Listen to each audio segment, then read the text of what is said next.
Again. Good afternoon, and welcome to this special webinar event. I'm David Schmidt, President of the American University in Dubai, and it is my privilege to introduce to you today's main speaker, who will speak on disaster risk reduction for business resilience. Mami Mizutori was appointed the Assistant Secretary General and Special Representative of the Secretary General for Disaster Risk Reduction, United Nations Office for Disaster Risk Reduction, on January 31st, 2018, by the UN Secretary General. In this relatively new position, Ms. Mizutori brings an amazing combination of management and leadership expertise, as well as more than 25 years of experience in international affairs and security. Additionally, she is no stranger to higher education.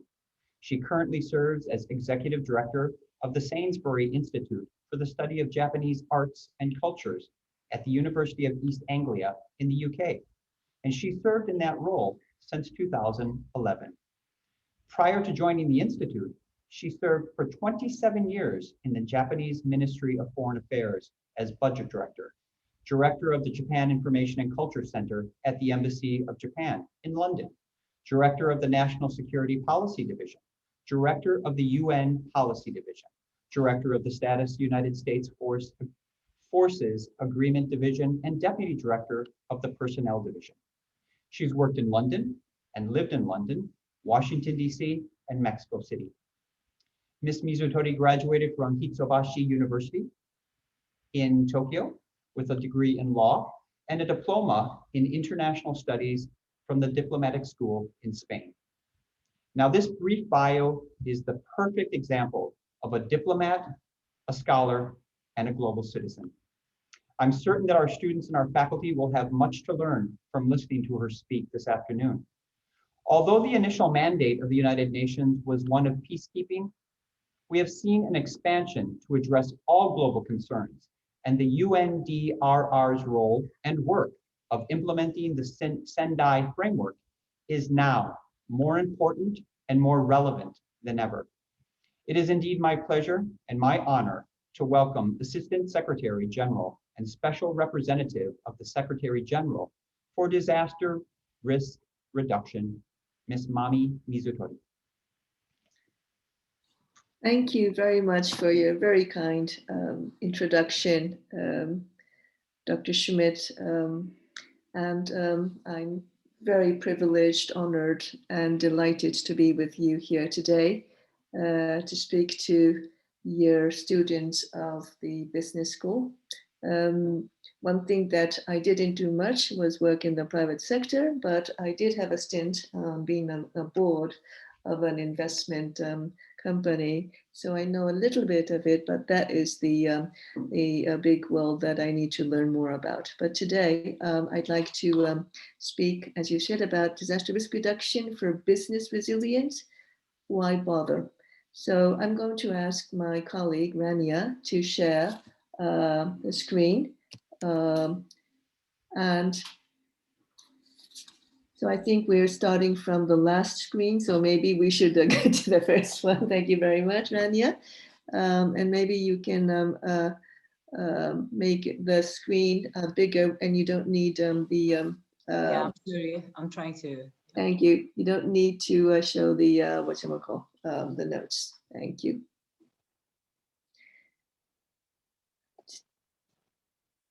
Great. Now, here we go.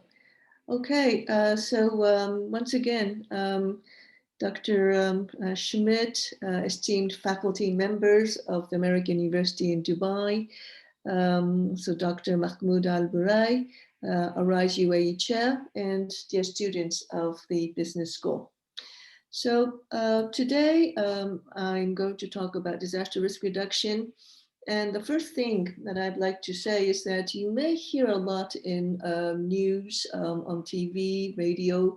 You may hear the word natural disasters a lot.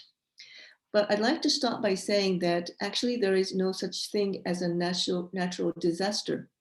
Disasters are a combination of a hazard, which can be natural, like cyclones, hurricanes, drought, or a human-induced one, such as what we're experiencing right now, the COVID incident, or and when the hazard is combined with vulnerability, exposure, and lack of capacity, it becomes a disaster. So there is a way to prevent a hazard to becoming a disaster, at least a large one.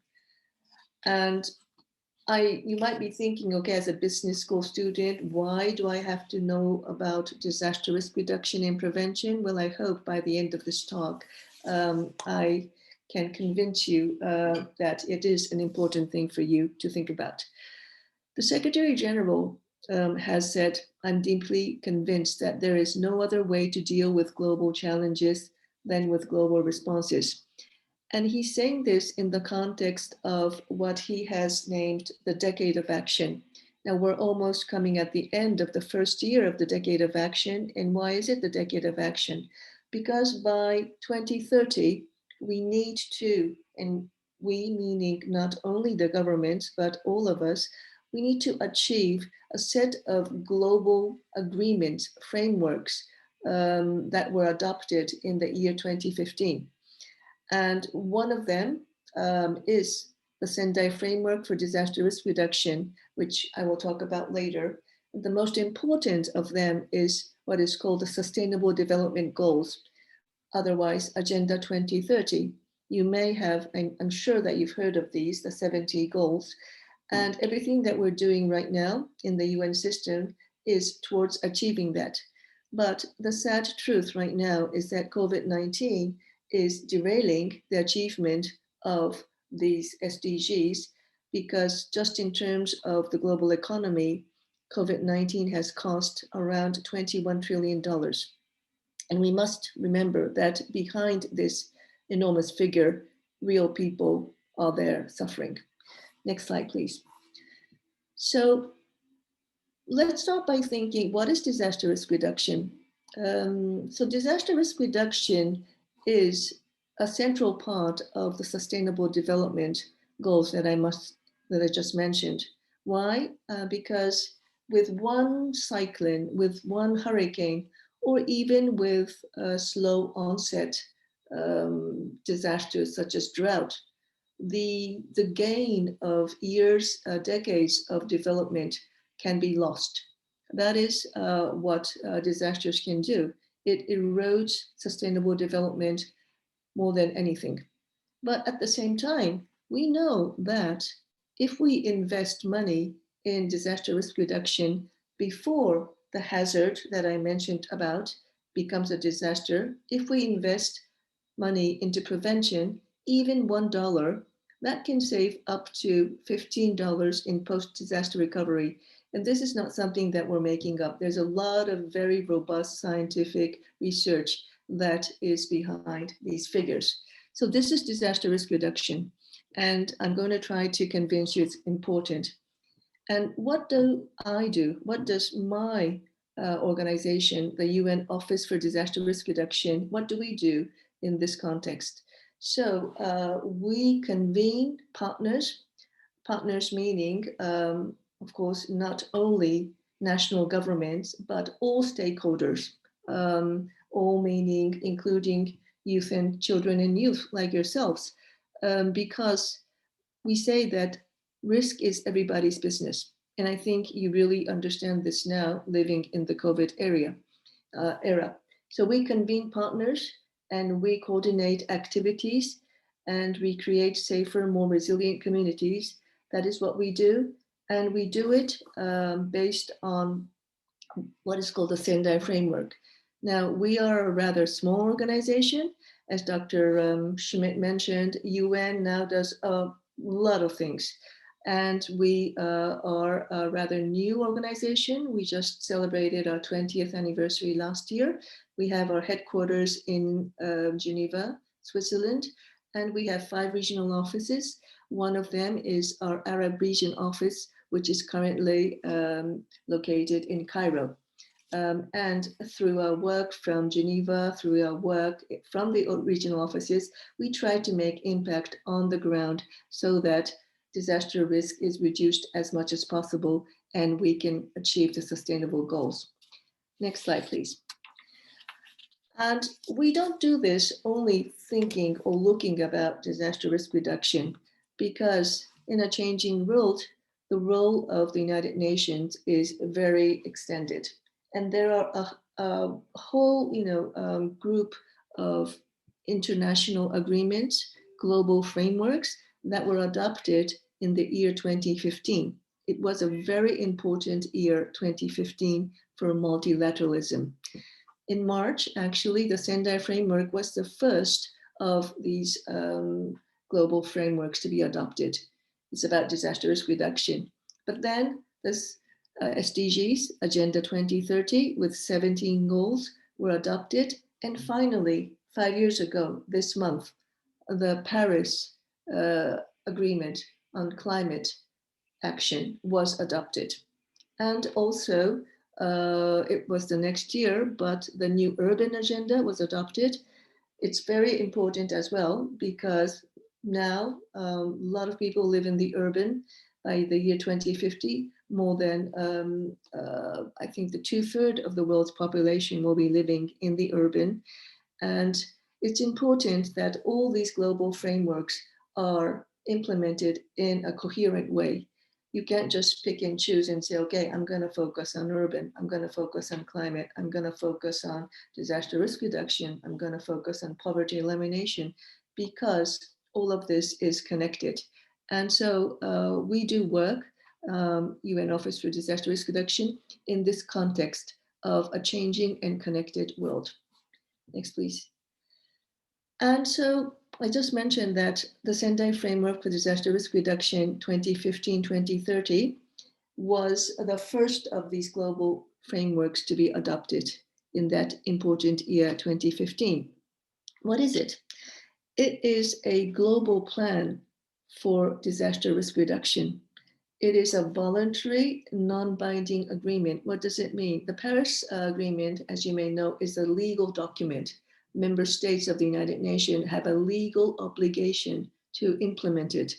But the SENDI Framework is non-binding. Nevertheless, it was adopted by consensus by all the member states of the UN. It has 4 priorities for action and 7 global targets. And it's very important, the next part, that the governments are the primary responsible actors to implement the SENDI Framework. But it is a shared responsibility. It is written into the SENDI Framework that all stakeholders, the local governments, the private sector, the academia, science and technology, children and youth, we are all responsible in implementing this. And I'd like to talk about the 4 priorities for action that are written into the SENDI Framework. What are they? The first thing is we need to first understand what is the nature of risk that is surrounding us. In a nutshell, it's systemic and the impact is cascading. Let's just think about COVID-19. It started with a tiny virus, a pathogen, that was turned into a public health crisis, now a socio-economic global crisis disaster, and it is affecting everybody. Dr. Schmidt just told me before this started that now only 25% of the faculty and the students are allowed on campus. This is an anomaly, and it's affecting you, but it's affecting everybody. So we do need to understand what is the risk that's facing us. That's the first priority. The second priority is that we need to strengthen our governance against risk. Once again, let me give you the example of COVID-19. There were governments in the world, I would say the Republic of Korea, among others, which had experienced pandemic. Well, it wasn't a pandemic, an epidemic before, like SARS, MERS. So they had a plan and they invested in the plan, they strengthened it, and they had a better risk governance. And that's why they're affected less. So you really have to have a strong governance against risk. If you have good risk governance, the risk is lower. If you had bad risk governance, it goes up. I'm not going to say which governments are not doing well, because it's not politically correct right now when everybody is suffering, but there is a difference. And the third priority of action is to invest in resilience. What does it mean?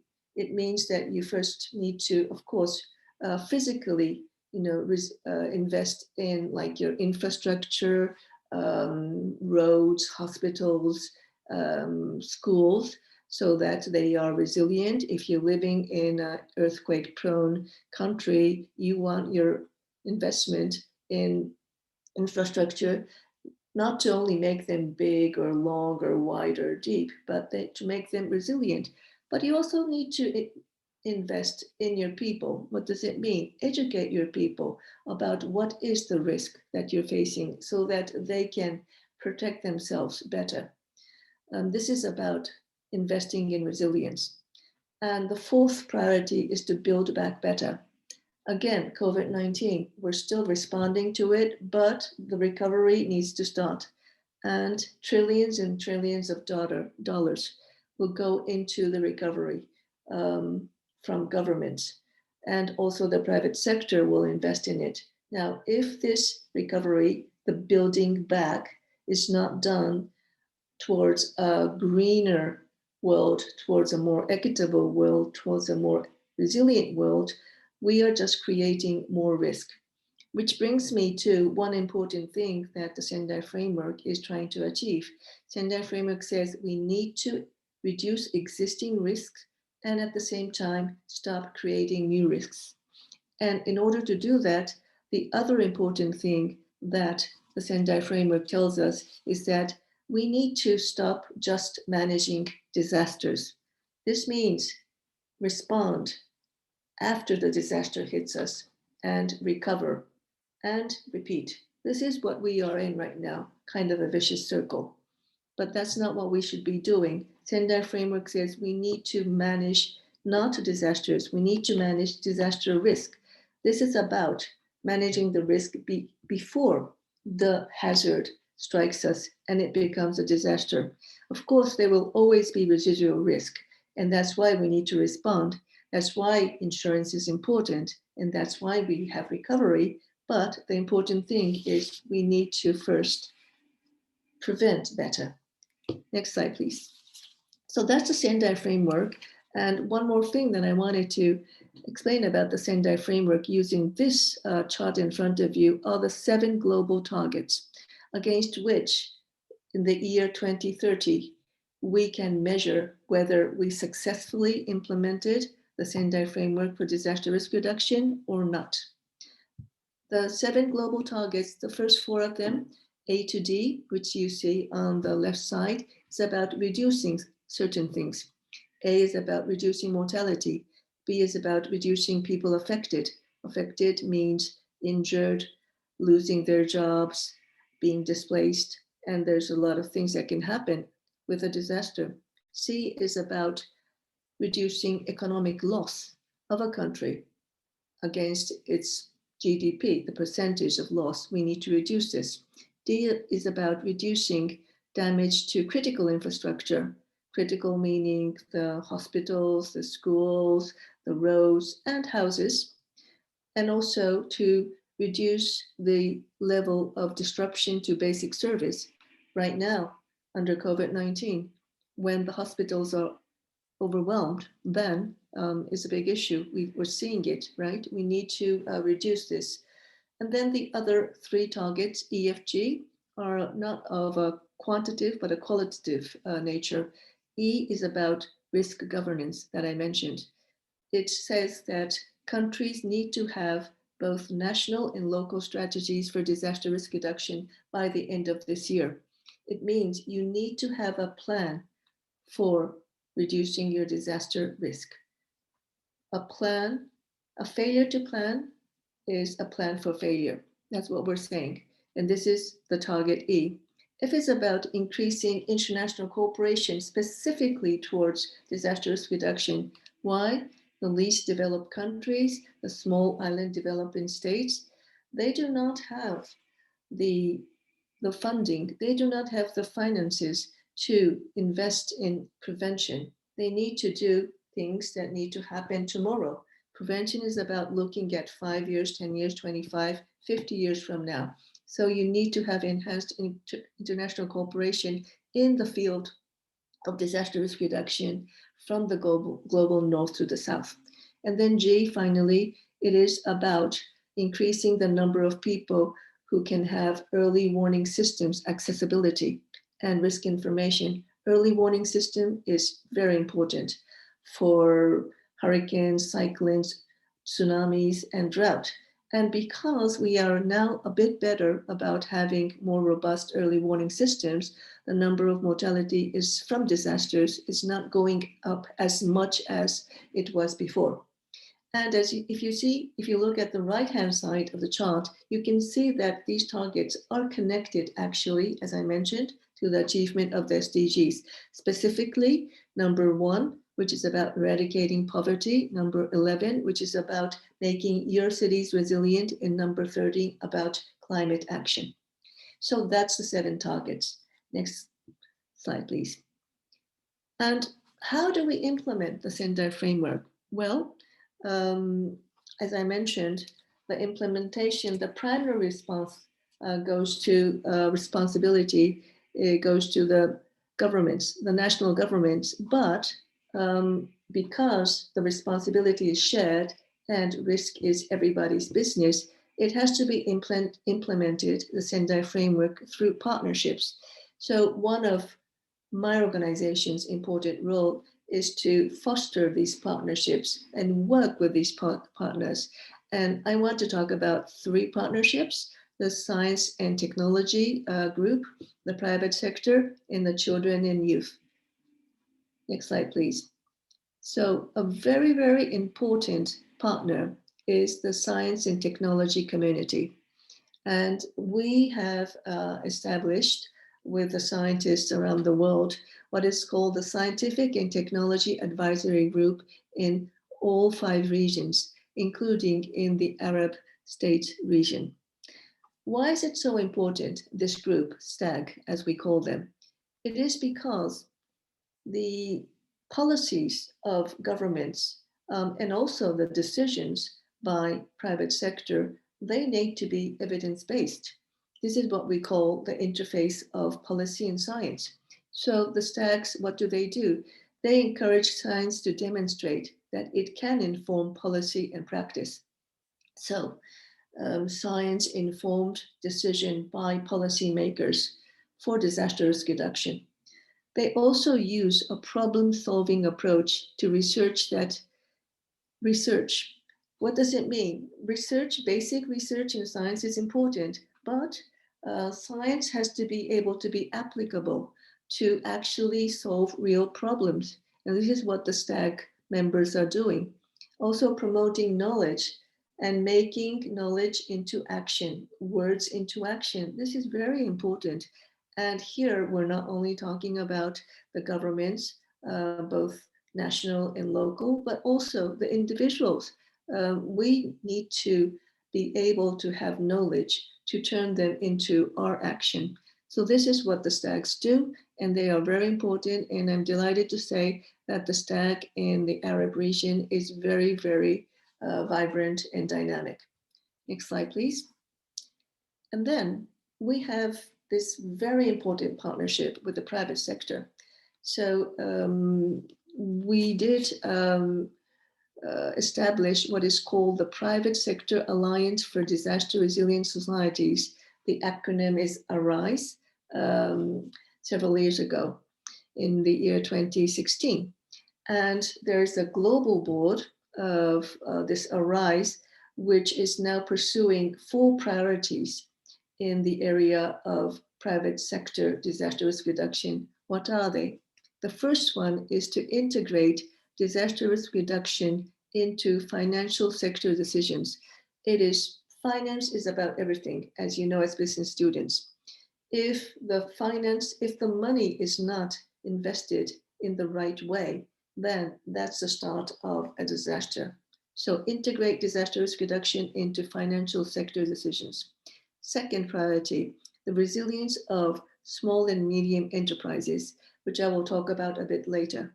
But very important area. The third one, resilient infrastructure.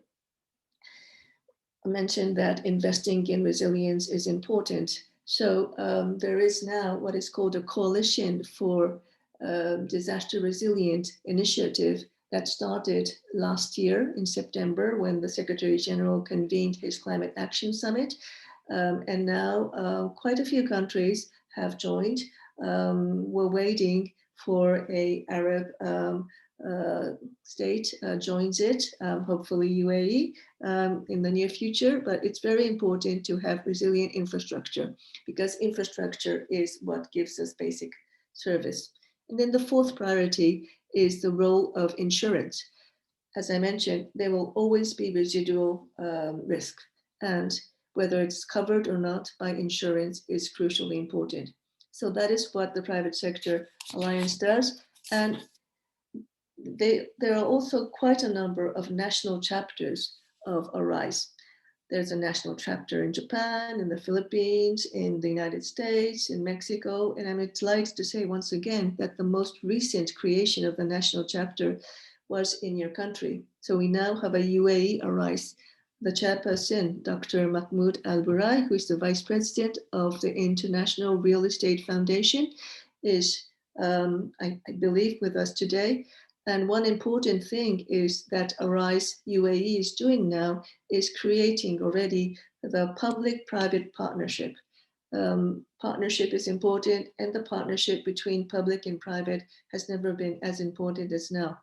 I understand that UAE ARISE is working with the Dubai Resilient Project, fomenting its PPP, which is exactly what all ARISE national chapters need to do. Next slide, please. And then one more stakeholder group and partnership that I wanted to mention is about children and youth. And that includes all of you from the business school today, because the definition of youth is people under 30. And there may be some people who are a bit maybe over 30 because it's a business school.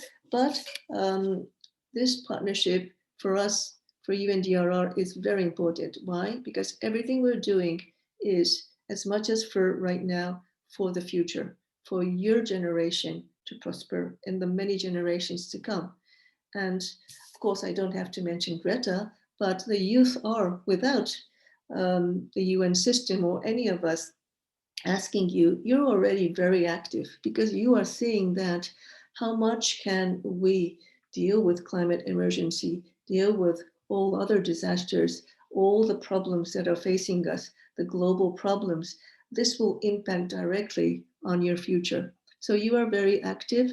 And the important thing is that your voices should not be taken as a token voice. It's not good enough to invite you to come to conferences. We do it because it's important, but you need to be part of the solution. What does that mean? I mentioned that for good risk governance, countries have to have national and local disaster risk reduction strategies. And these strategies, when they are made, they need to listen to the voice of the different stakeholders, in particular, the vulnerable ones. Now, you may not want to be called vulnerable stakeholders, but it's true, children and youth can be vulnerable. And you need to be at the table when these strategies are made, and you need to be part of the implementation. There are many other vulnerable groups too, unfortunately, women and girls, senior citizens, persons living with disability, indigenous people, migrant workers. And the point is, we are living in a world where we are just as strong as the weakest link.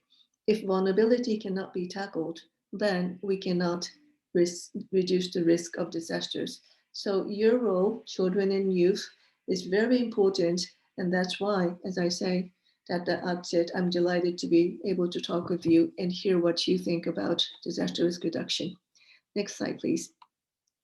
Now, because we're focusing on the business case for DRR, let me talk about 4 things: escalating losses, risky business, small enterprise, huge risks, and shared value. Next slide, please. So what's happening right now?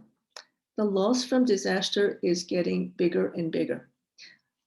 On the 13th of October, which is the International Day for Disaster Risk Reduction, we launched a report which is titled The Human Cost of Disaster. We compared the loss of the last 20 years compared to the previous 20 years. As you can see, first, the number of disasters itself is increasing, almost doubled. Why? Because, among other things, the climate emergency, 90% of all the disasters of the past 20 years are related to extreme weather events. This is because the intensity and the frequency of extreme weather events both are increasing. So, number of disasters going up. Total death increasing, but as I mentioned, because of early warning system, the increase is not as much as the other issues. However, this figure is before COVID. So the unfortunate thing is COVID is going to really impact on the total death from disasters. People affected, 4 billion people during the past 20 years. Economic loss, $3 trillion. You can see that the disasters are really attacking us, and it's not one disaster attacking us at one time, it's multiple disasters attacking us, multiple hazards. COVID-19 plus a cyclone, COVID-19 plus drought, COVID-19 plus earthquake, it's happening already. So the first thing that we need to keep in our mind very firmly is that loss is escalating. Next slide, please. And then in this context, business is getting quite vulnerable. Why? And this is why here where I want to try to convince you that DRR is important for business, because I imagine that all of you are aspiring to be part of a existing large firm or start your own business. And the risk landscape that business is facing is very, very precarious. Now, just think about the extended supply chains, value chains of most businesses. The larger your business is, the more extended your supply chain becomes, and it is extended across borders. And this is not only about goods, but also services.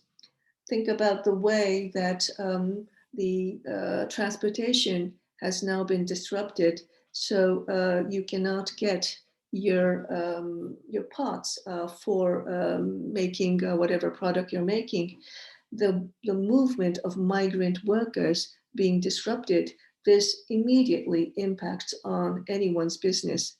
And we have seen it and we are seeing it during COVID-19.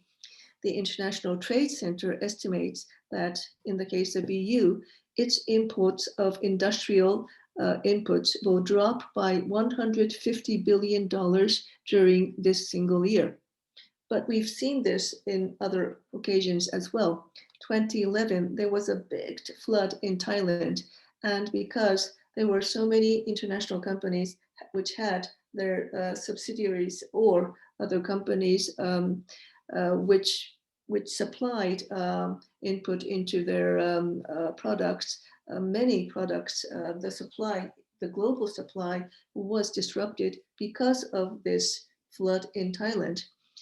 So it's very important to understand how long is your supply chain, how complex it is. And you need to understand the risk that you're facing as a business, because if you don't, you can't mitigate it. So once you understand it, you try to mitigate your risk, and then you have to cover the residual risk with your insurance. And importantly, you need to have a plan for response and recovery, because even if you have insurance, even if you have mitigated your risk, there is always a need for response and recovery. And you can't start making that plan after the hazard becomes a disaster. And this means you need to have a proper business continuity plan. Now, in reality, many companies, when they say, I have a business continuity plan, it's not good enough, because it's many times only about being prepared a bit, having a bit of stock here or there, or having a plan to how to recover. but you need to include prevention in your business continuity plan, because if you not do that, it's not good enough. What I mean is that business has to start reducing the risk as they operate. And I think there's a lot of room to do it now. And also, it's very important that you don't see it as a cost. You can make risk into an opportunity. There are now a lot of startups which are operating in the arena of risk reduction, making it a business of their own. So don't look at it as a cost, but look at investing in resilience as an opportunity. Next slide, please. And I did mention that I was going to talk about small enterprises, because what happens is that big businesses, they can recover because they have a better business continuity plan many times. They are insured, and they have the financial capacity to invest into the recovery. But what happens to small ones? Many of you may be thinking about starting your own company, but when companies are at the very young age, then it's very important. I wouldn't say impossible, but it's very difficult to recover. As a matter of fact, there are quite robust statistics that say that around half of the small and medium-sized enterprises never recover from disasters. And this has happened with the COVID-19 as well. Again, the International Center for Trade Center has done a survey, and it appears that 40% of the large companies say they have been affected by COVID, whereas in the case of SMEs, it's 55%. It's quite larger. So as I said, ARISE, one of its priority is to work on the resilience of SMEs. And it's important not only for the SMEs themselves, but the big companies as well, because a lot of the companies, big ones, the global ones, they actually depend on the resilience of the SMEs in order to keep their business resilience. So now there's a lot of movement of bigger companies supporting the SMEs in building their resilience. So this area of small enterprise is very important. Next slide, please. And then I wanted to say that, we need to move from shared risk to shared value.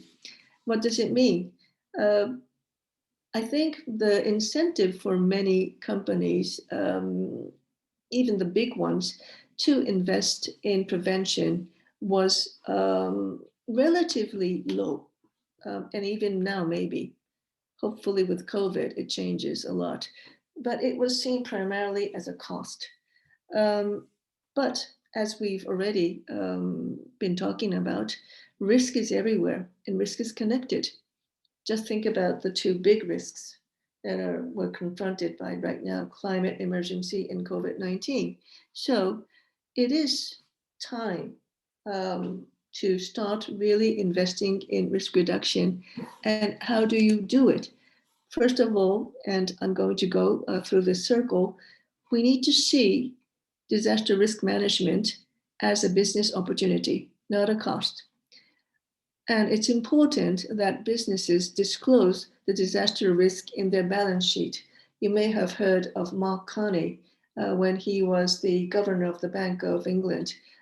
He started this task force about financial institutions, the need for them to disclose risk in their balance sheet.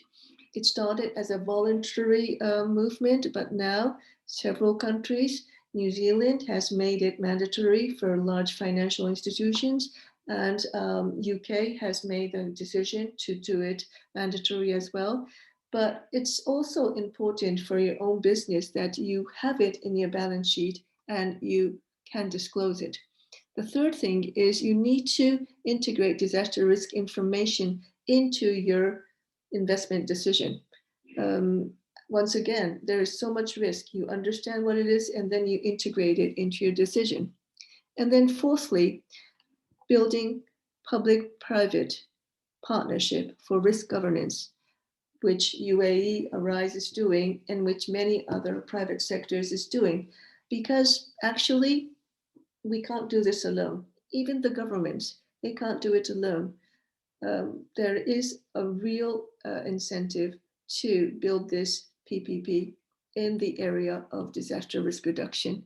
And then finally, we need to move from business continuity plan. I mean, business continuity plan, to have a good one is important.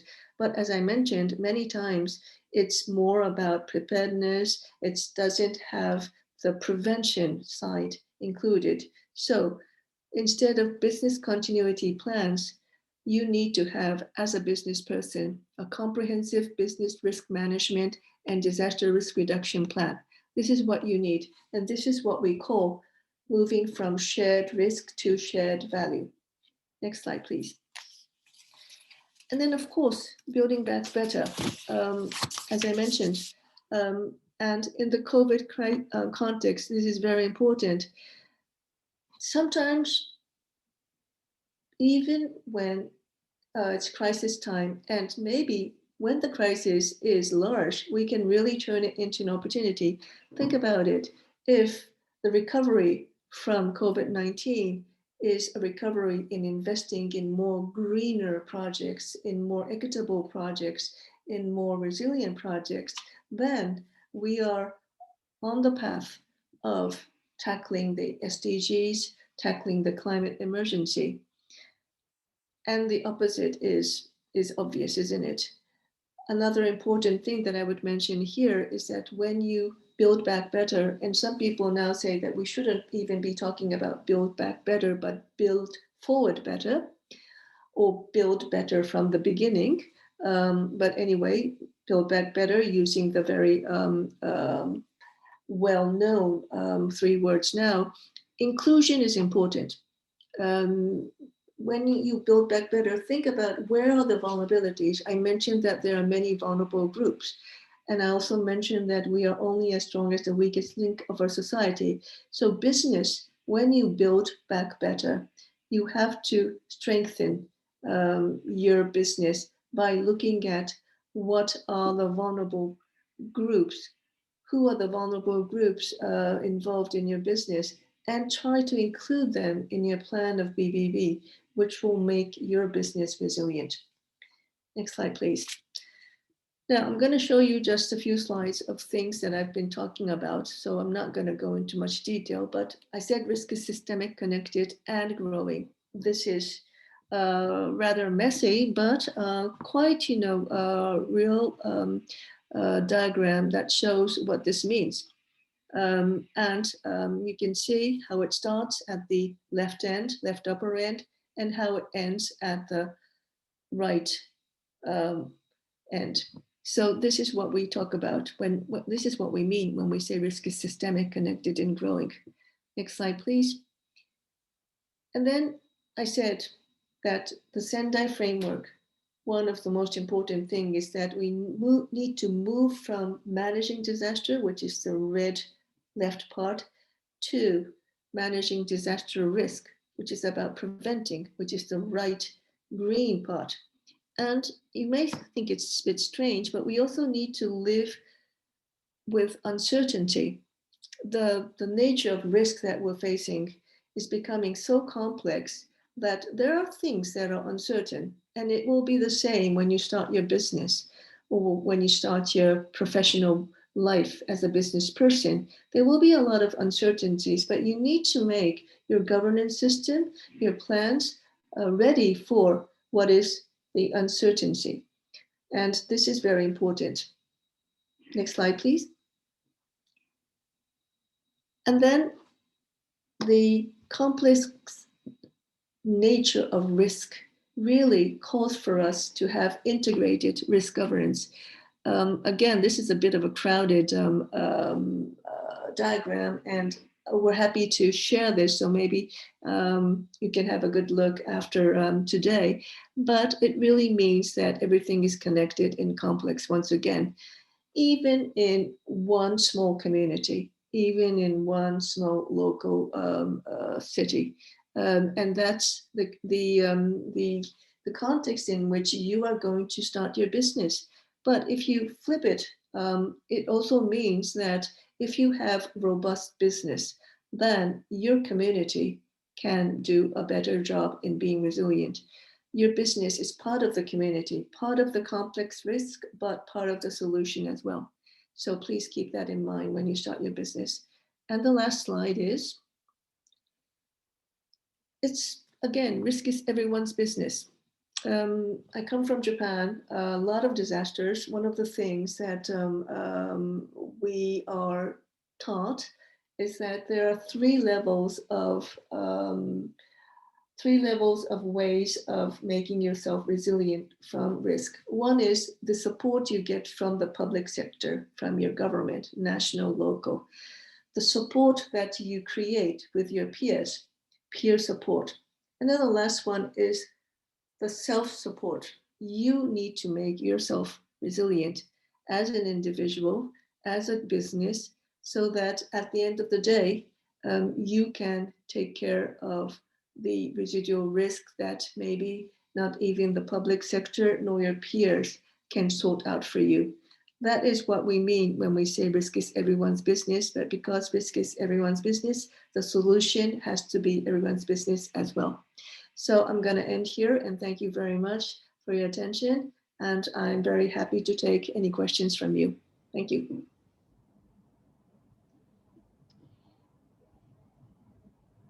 Thank you. Thank you so much to the Assistant Secretary General Mizutori.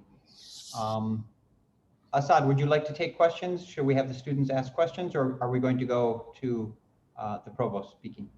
No, we can have, we can wait for questions if there are any questions from the students or faculty. Sounds good. I don't have control here, Mami, so I don't know if they're raising their hands, but I think if we were in a normal situation, you would get many hand claps for that. It was really enlightening and wonderful. Thank you. I guess if any students want to unmic themselves and ask a question, that's fine. They can feel free to do that. I have a question. Mahmoud Al-Burai. Mahmoud, Your Excellency, great presentation, and we're very glad to be part of the initiative leading here in the UAE. I've seen recently one of your tweets on the Twitter saying that Biden move being back to the climate change conversation and recommitting to COP21 is a great initiative, and it's important for resilience. How do we always link resilience and sustainability and SDGs and the climate discussions, and how important is the political leadership in pushing these agendas forward? If there is any elaborating on this, thank you. Thank you very much for the great question from the president of UAE Rise. So as I mentioned, 90% of all disasters of the past 20 years are related to extreme weather events, which means that if we cannot mitigate the greenhouse gas emission, as the Paris Agreement is requesting us to do, or obliging us to do, better said, then disasters cannot be eliminated or reduced. So I would say that climate emergency is one of the biggest risk amplifiers. But also there's another side of the Paris Agreement, which is about adaptation and resilience, which is getting more and more traction these days. So I think at the beginning of the Paris Agreement, people were very focused on mitigation, saying, okay, we need to reduce, which is true, because if we can't reduce greenhouse gas emission, we're doomed. But meanwhile, this will take until 2050. But meanwhile, the intensity of disaster is still increasing. So the adaptation part of the Paris Agreement is becoming more and more focused. And there's a lot of overlap between the adaptation and disaster risk reduction. Let's say a very simple example is to build your dikes or against flood. And it could be a physical one, but it could be a natural one like mangrove forests. This is at the same time adaptation policy as much as a disaster risk reduction policy. So that's how Paris Agreement and SENDI Framework are connected. SDGs. I only have figures before COVID, but even before COVID, World Bank was saying that 26 million people are driven into poverty every year because of disasters. And SDG number 1 is eliminating poverty. Displacement. Every year, more people are displaced by disasters than by conflict and violence. We associate displacement more with conflict and violence traditionally, but actually the fact is it's now disasters which are displacing these people. So if we can't reduce disaster risk, then we can't achieve the Sustainable Development Goals. That's where this connection is. So I would say that all of this is really very much connected, and we do need to coherently take this forward. What happens in a lot of governments is that a ministry is in charge of disaster risk reduction, another one is in charge of climate, environment, and another about SDGs. This cannot happen. I mean, and that's where the political leadership comes, as you mentioned. If the highest political leadership looks at all this and says, okay, we need to do this coherently, it can be done. And that is something that time and again we emphasize. Political leadership is the key to disaster risk reduction, because another thing is it's about prevention. You need to be a bold politician to put money into prevention. All politicians respond to disasters because they don't have an option, but only the bold ones prevent. Thank you. Thank you so much, Ms. Oturi. This is Dr. Rudo. I'm the Associate Dean of the Business School. And on behalf of our student body that has been a bit quiet so far, but I know how engaged they are. And I was just wondering, like you mentioned during your very insightful presentation, the involvement of the youth and how important that is. Knowing again, like how engaged our students are, would you mind like elaborating again on like what do you see as like the main like roles like the youth and our students in this case could take in the way forward? So thank you very much for that question. One thing is that I believe that the voice of the youth is very powerful. So I really want the youth to be part of our advocacy for disaster risk reduction and prevention. How can it be done? Let me give you one very, very concrete example. Next year, there will be 5 regional conferences around disaster risk reduction in all 5 regions, in the Arab region as well. And these we call the regional platforms. We call it platforms because it's a place where governments and all stakeholders come. And what we try to do as best as possible with the host country is to try to bring the different stakeholders so that their voice, their opinion, their demands, let's say, are listened to. And I and also the regional offices are really encouraging the youth to be part of it. I'm sure that it's the case with our regional office in Arab states, Sujit, the chief of the regional office, and Rania, the external relations officer, are here today. And the reason why, I asked Sujit and Rania to please organize this opportunity to speak to you and your students is because I want to invite you to come to these events as well. And so if, there's a student, there's a group of students who are interested in becoming part of this regional platform next year, it's very much welcomed. The other thing, is that I always tell the region, the youth, to please be politically active in a positive way, especially in the local context.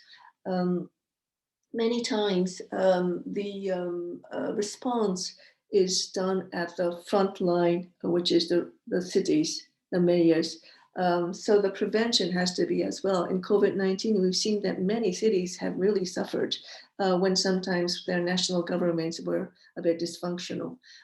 So I would think that youth getting involved in the local politics, they can even run for becoming a council, but they can, be activists, talking with the local government, trying to get their voice integrated. I think that's a great way for youth to be involved. And of course, it can happen at the national level, but I see that at the community and local level, there are many times many more entry points. So that's another thing that I would encourage. Thank you so much. Like that's great, and I think very, very exciting. And I've just seen, like, in our chat board, I think, like, there are some questions now, like from the student side, and I would not mind, like, reading them. So Abdullah is asking you, Ms. Uturi, what would you think the next step after the cure for COVID would be to go back, like, to a normal life under quotation marks and trade? And do you think COVID prepared us medically perhaps for any future problems? So I think when we talk about the normal life, in parentheses, we talk about the new normal. And I think the new normal has a lot of opportunities. We have understood the strength of digital power through the COVID-19. So I'm sure that this will be much more focused in the workplace, in the education. Like, just take telecommuting. You need good digital platform to do it. But once you have it, then we can have a much better work-life balance. But on the other hand, we know that in the global South, not many countries have that. So there's now a gap between the education that can be provided in the global North, where there is more opportunities for digital education, and those who do not. So we need to make sure that we can cover this gap too. In terms of medical, I think, it has been a great lesson that quite a few governments were cutting down on their investment into the health sector. Not only in terms of the infrastructure, but also the software, in terms of supplies and in terms of the employees. And that's something that has taught us that the health sector is so vital for the well-being of any society that you cannot, cut the provision into public health. And also, I think universal healthcare has become a very important issue. It was always, but I think now the importance of universal health care, that you can receive healthcare even if you lose your job, is very important. Thank you so much. That's I think a great answer. I think Ms. Ogel has a question.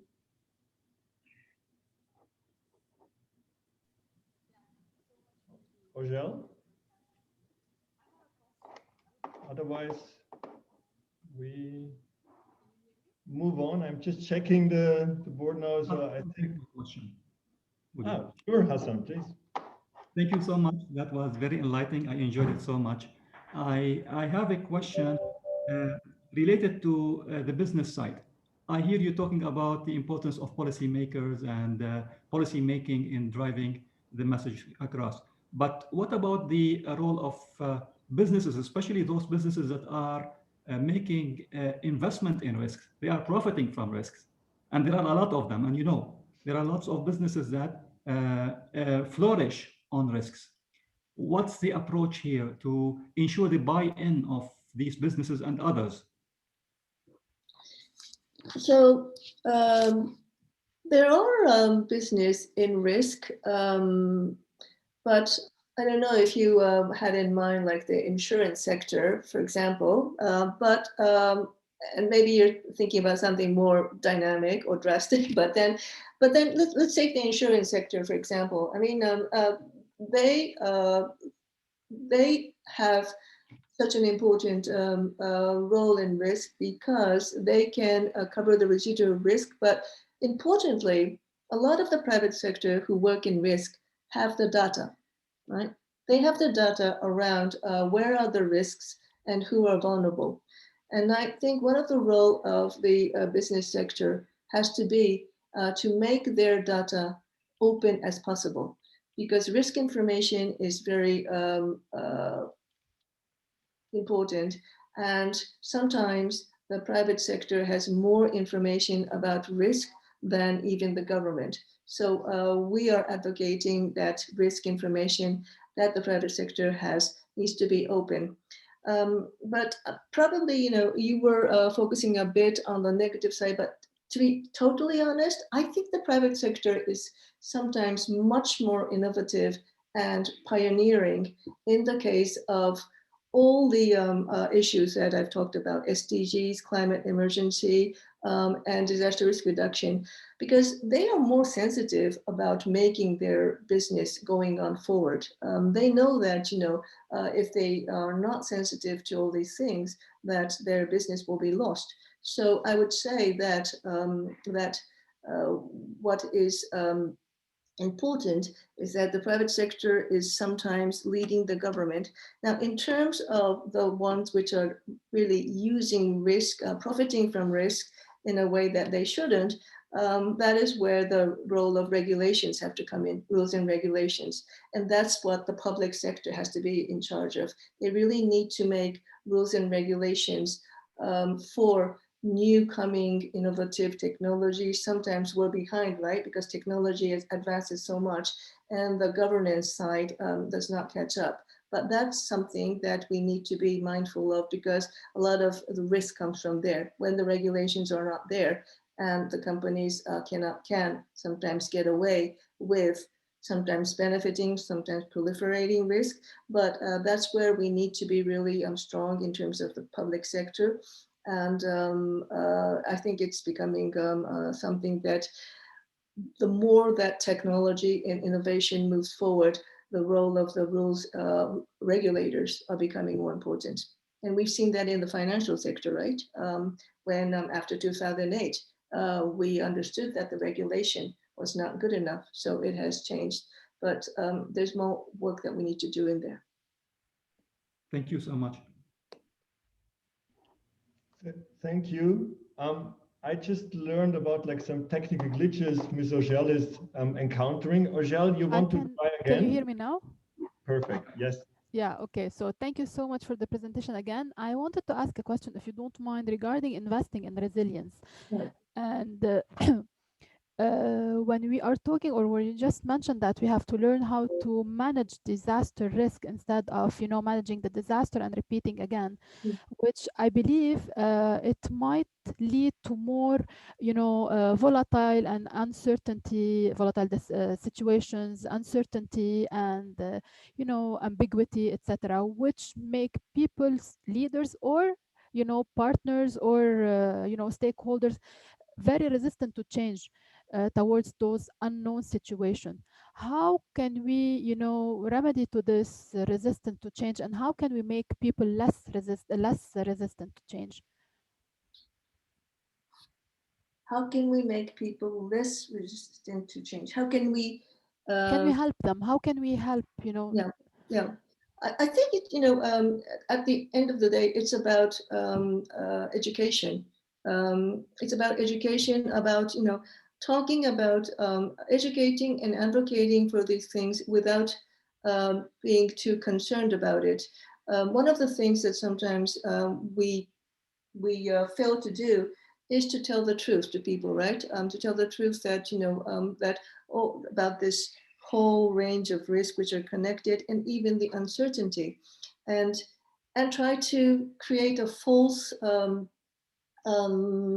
image or false atmosphere of everything is all right, which could not be, right? And of course, it's difficult for governments to give the difficult message, right? Governments want to always project the good message and tell them that, okay, things are okay, even if it's not, we're doing our best and we'll make it okay. And if you don't do that, you don't get elected many times. But I think that is the difficulty, but we do need to talk about it. And for that, again, going back to the science, it's important that what the politicians say is evidenced by science. There was a time, I think, a couple of years ago, when people said, we don't believe in the experts. Okay, well, right now, do we believe in the experts? Of course we do. All the political leaders, when we talk about what they're doing around COVID-19, they have their science advisor next to them talking about the evidence and the science. And I think, so there's a resurgence of the importance of evidence and scientists. And I think that's what is important. So we need to advocate, not be worried about even giving the wrong message. And the United Nations can do that because we don't have a constituency. So the Secretary General is very strong when he talks about the problems of the world. But the problems of the world, we need to talk about in an evidence way with science on our side. And I think that's very important to make Thank you people so much. more resilient. Thank you. Thank you so much. I'm just checking the board again, and I think two questions I think we could summarize maybe under one. The role of the media, and Dana is asking, like, how can we combat like the spread of misinformation that could potentially put the public at harm due to natural disasters such as climate change? Thank you. I think those two questions are connected. So the role of media is written into the SENDI Framework explicitly. The media, to transmit the right information, but also the role of media not only to project news of a big disaster happening, but to also talk about prevention, the importance of prevention. And actually right now, we have a very important project going on with all the broadcasting unions of the world. This is a project that we started last year, and it just was rolled out this week in the Caribbean region to start with. This is about training the media to understand the nature of risk, understand the importance of prevention, and understand the right language that they need to use when they talk about risk. It's a training session with media, not only about how to report, but also how to edit, the right language to use. And also we're supporting them through enhancing their equipment, because many media in the global south, even the public broadcasting unions, don't have the best equipment. So we're doing this with ITU. We're also doing this with international, we're also doing it with the WMO, the World Meteorological Organization, because media has to have good knowledge of this scientific issues of meteorology. And we're training especially the public broadcasting unions, because they are the trusted voice. They can tell people how to prevent better. And when disaster is approaching, when hazards are approaching, they're very important in the early warning, early action system. So the media has a very important role, and this is one way to combat misinformation, which was the other question. Now, what we did at the United Nations this time was a big campaign against misinformation, telling people, asking people, before you press the button to share the information that you just got to your friends, to your family, think about it once more, read it, and verify if you think it is true information or infodemic, as we say. So there's a responsibility for each and every one of us, especially now that social media is so important, not to proliferate infodemic. And it comes down to each one of us to have this right decision. But in order to make the right decision, we need to know, we need to have better knowledge, right? And again, that's that I go to education, I go to science-based evidence. So this is, again, all connected, as you see, but the role of media is very important. Thanks so much on behalf of our students. I'm not sure, looking at the agenda, if we have time for one more. I think there would be a last one. One last question, very quickly. One last, perfect. Okay, so that would be, from Elita asking like if Ms. Oturi would mind like explaining how the SENDI framework is different from the Hyogo framework. Okay, so this is someone who knows about what we're doing very well, because the Hyogo Framework for Action was the previous global framework around disaster. The big difference is we are saying not enough to manage disaster. We need to manage disaster risk. Another important thing, Hyogo Framework for Action did not have these targets. So at the end of the Hyogo Framework, there were no numerical way to measure the success. SENDI Framework have these clear targets. So we will know by the end of this decade if we did our job or not. And that's very important. Thank you. Thank you. Thank you so much. I think we can move to our next agenda point. Our provost, Dr. Sabrina Joseph, please. Hi everyone. Ms. Misatori, thank you very much for a very engaging lecture. I think some of the data that you shared with us is very eye-opening. I'd like to take a little bit of time, not too much, to speak to all of you about what we're doing here at AUD in terms of issues related to sustainability, disaster risk management. I think this is important, mostly in reference to a point raised by Ms. Misatori about educational institutions in general being at the forefront of engaging youth on these issues. And I think we're also operating as well in a very different global framework at the moment. In terms of quality assurance, we see that accrediting bodies are increasingly giving weight to assessing universities against their adherence to kind of UN Sustainable Development Goals. And this is evidenced by the Times Higher Education's recently introduced impact rankings, which we are hoping going forward to be a part of. And I think what really resonated with me from your talk was the diagrams that you shared with us, kind of depicting the complexity of risk and how interconnected all these issues are, which I think is just really highlights or drives home the fact that we really need to stop thinking in silos and looking at these various issues. So I think if you bear with me a little bit, I'm going to just give some very brief examples about what's happening in our different schools here at AUD, because I think this is the sort of thing we want to build on. We want to move away from these silos, get people thinking in more cross-disciplinary terms. So issues and themes relevant to disaster risk management and sustainable development are very much a part of our curriculum, as well as the research that our faculty carry out across our 6 schools.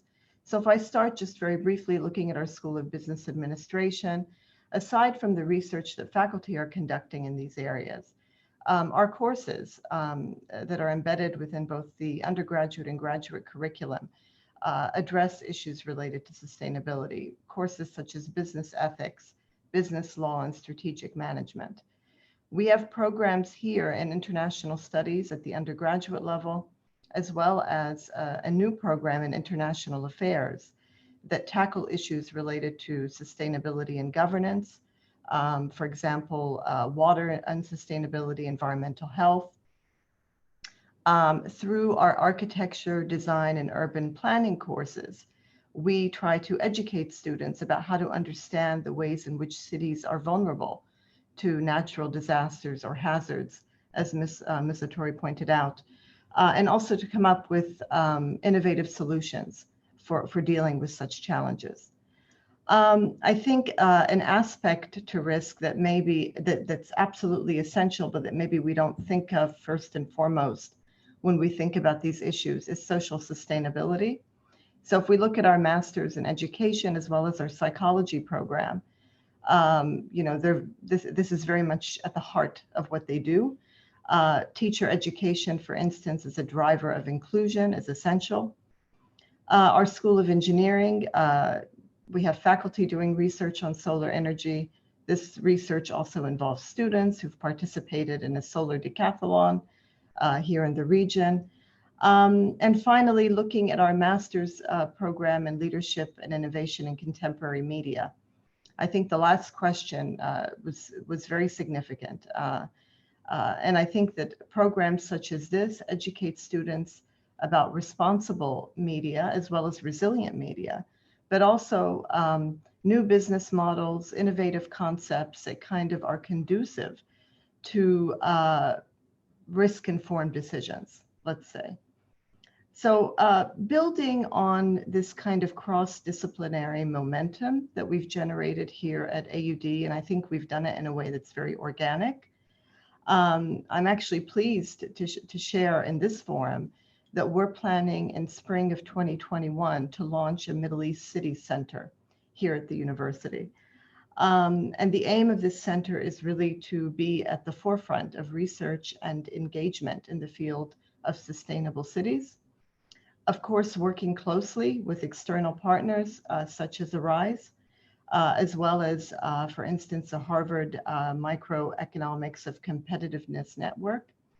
And we're hoping over time to, of course, expand this network to include private and public sector partners, non-governmental organizations, educational institutions.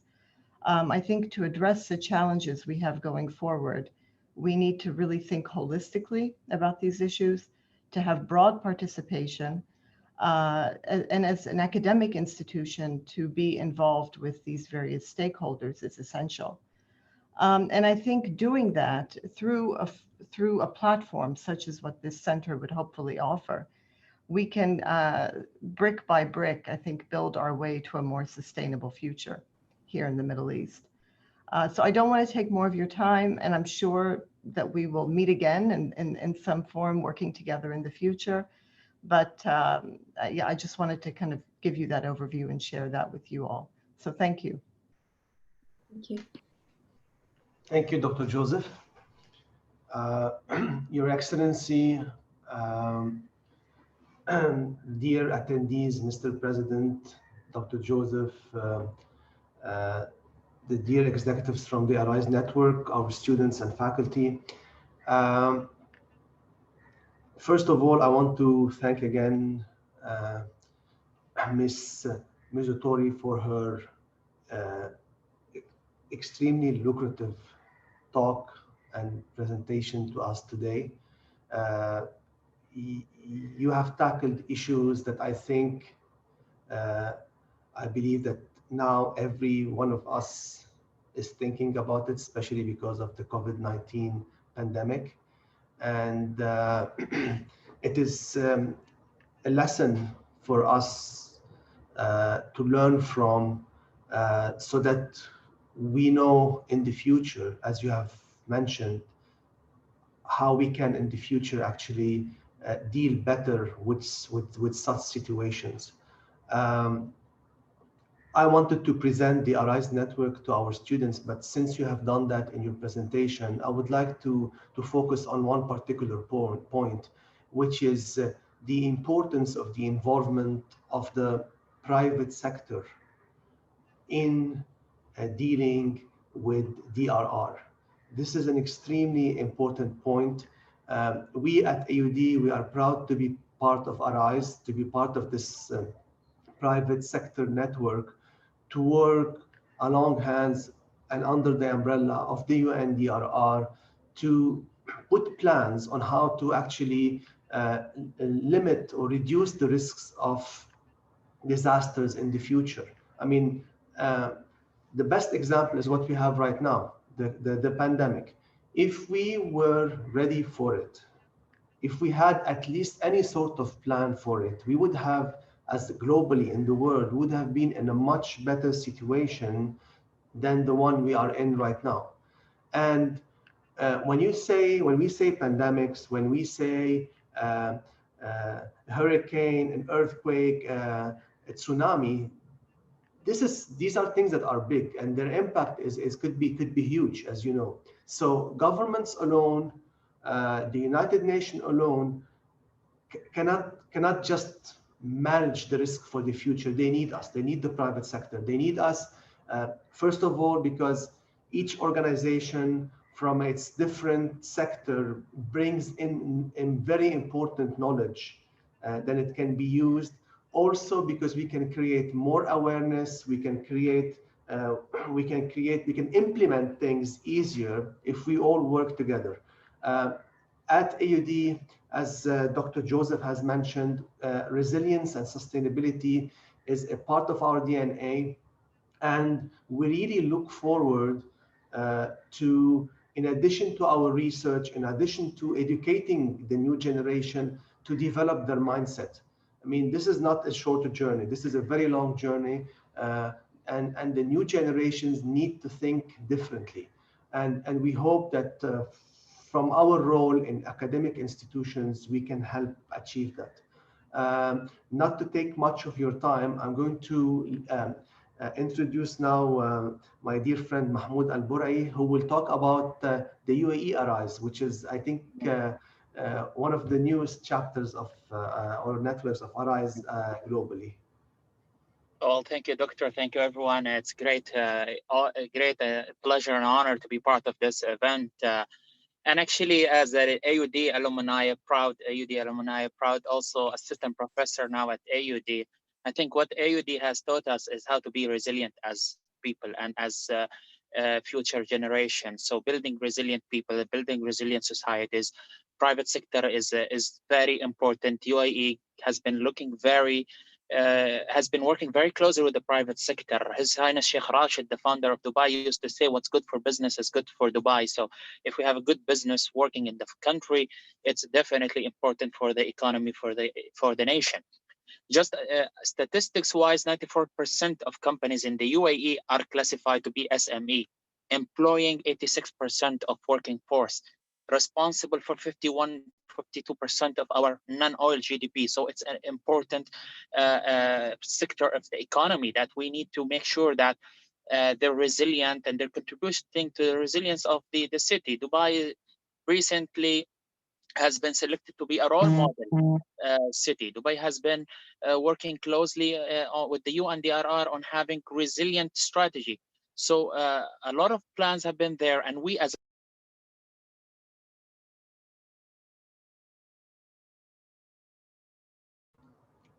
I think Mahmoud got disconnected.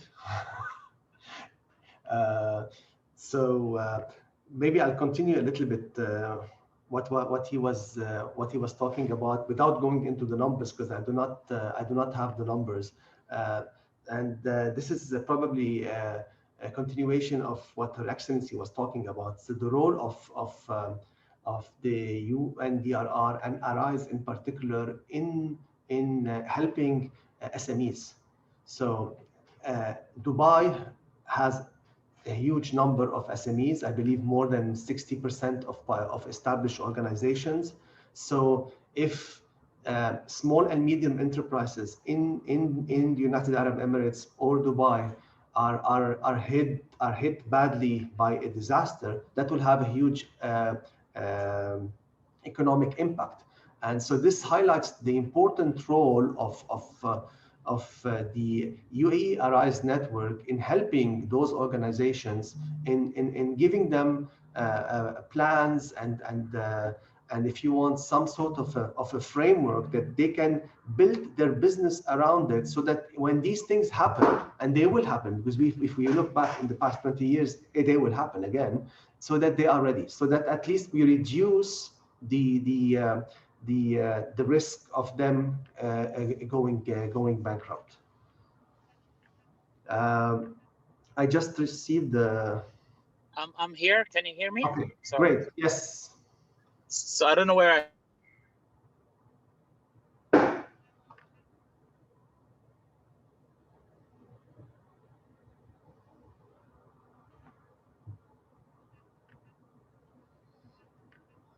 All right. So again, technical issues from Mahmoud's side.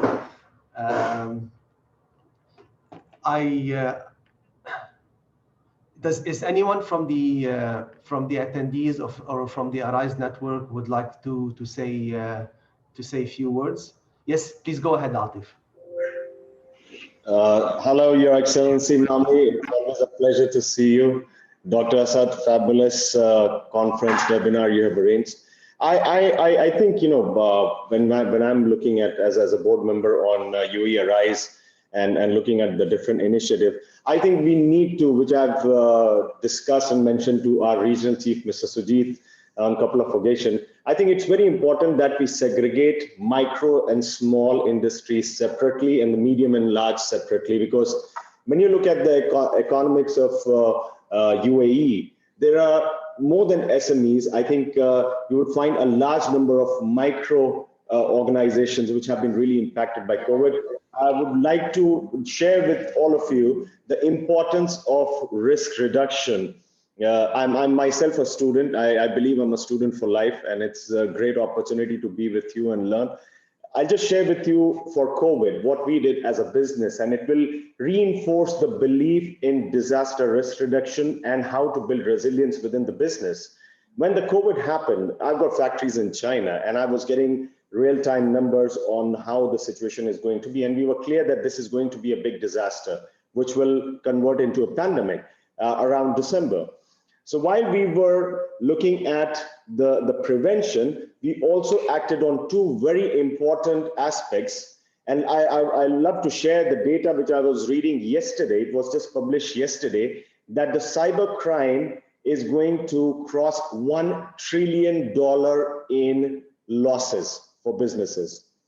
So I was very, very clear that yes, we had a huge presence on the digital footprint, and we were clear that we will have impact from cybercrime. So I brought in a cybersecurity company to ensure that our networks, our systems are protected, because we could see the disaster and the risk arising from going digital when we would go offline.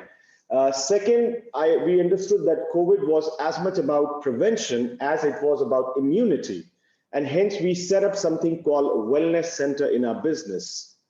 Now, this wellness center, the objective, we hired medical professionals who are working for us now. It has been a great initiative. It has not only ensured that we've had 0 cases throughout the pandemic, throughout all our offices, because their objective was to look at the prevention and also work on the health of the people, because it will automatically transform into better immunity and reduce the risk arising from COVID. So when we were not just calibrating the financial losses that can arise from the COVID, but also the impact of cybercrime and how we can benefit by improving the healthcare. Your Excellency, Mami, you know, as you rightly said, the most important thing is prevention. And I would conclude by saying 2 things. I think it's a process from awareness to action. It is not something that can be achieved overnight or over a period of a financial year. Like you rightly said, Your Excellency Mami, that it requires a bold leadership to be taking action on these fronts from the political side. I would leave Dr. Asad with a question. Why don't we have the chapters and subject of disaster risk reduction and building resilience and sustainability in our school? We are taught art, for example. I was never interested in art. I'm sure there are experts in art, right? But I was taught art, which has never benefited me as an individual. But if I was taught the importance of disaster risk reduction and how to build sustainability and resilience, I think it would have a more universal impact and benefit for everyone. And I am a firm believer that what we are taught in our schools, in our high schools, that stays with us for life, really. And I find that there is not enough emphasis and importance given to these subjects while we are studying at a school. So I'll leave this question with Dr. Asad to share his thoughts and views about it, because you were really a pioneer to be understanding this subject and bringing it to the education industry. So what do you think about this, the inclusion of these subjects in the schools? Thank you, Mr. Atif.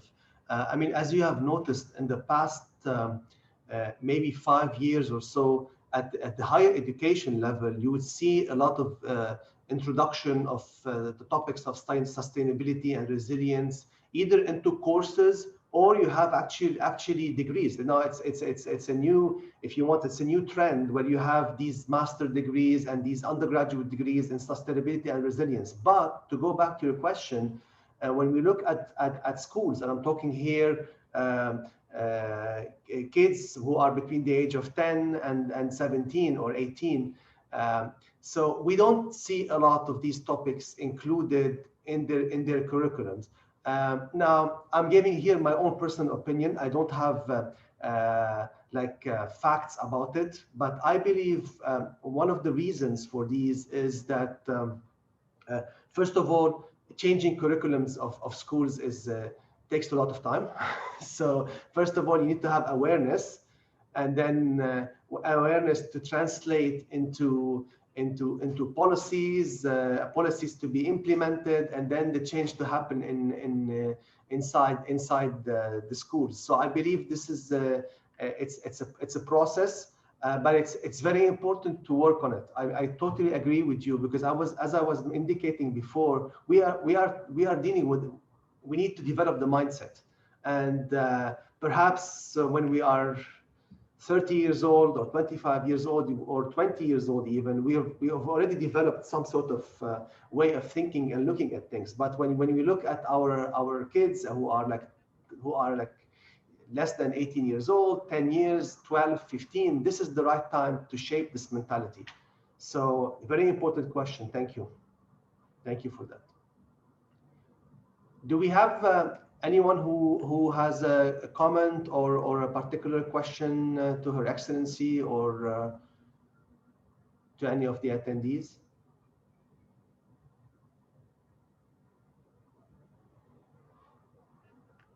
Dr. Mahmoud, unfortunately, will not be able to come back. He had a technical issue with the internet connection, but he sends his regards, and and a particular thank to Her Excellency Ms. Mami. So he just messaged me right now. Any questions? If there are no questions, I would like to take this opportunity to thank again Your Excellency, Ms. Mizotori. As I mentioned before, we really learned a lot from this session, and as part of ARISE and as the American University in Dubai, we are really committed to the SENDI framework. We really feel that it is the role of academic institutions like us to really create awareness and share knowledge on resilience and sustainability in the ecosystem within which we operate, and even globally. We are really proud to be part of this endeavor, and we really hope that in the near future we will have the opportunity to work on more events and that help in achieving our goals. It's a hope, and I'm actually certain that this will happen, because as I mentioned, it's part of our DNA, and it's something that we are really committed to it. So thank you again. Thank you all attendees. Thank you, Mr. President. Thank you, Dr. Joseph. And thank you to our faculty and students. And have a good afternoon. Thank you, Dean. Thank you. Thank you. Thank you. Bye-bye. Bye-bye. Bye-bye. Bye.